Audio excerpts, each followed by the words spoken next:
Alors pour l'instant, l'armée israélienne n'a pas, délivré d'informations précises, dit-elle, pour protéger les otages encore détenus, à Gaza. Mais ce qu'on sait, c'est que c'est une opération, commando qui a été exécutée, par la Cheyetet 13, qui est un commando d'élite, de l'armée israélienne. L'otage se trouvait, dans un des fameux tunnels, du Hamas dans le sud de la bande de Gaza.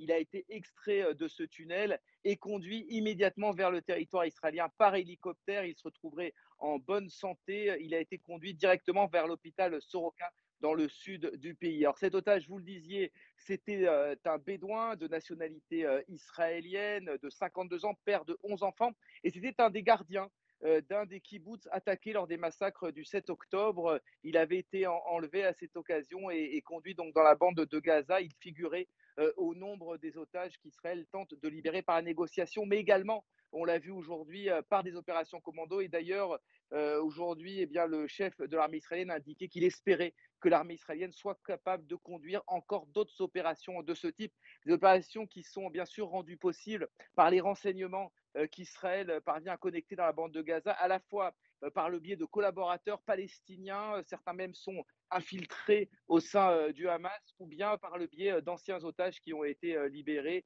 et qui donnent des détails sur les conditions de détention des otages dans la bande de Gaza.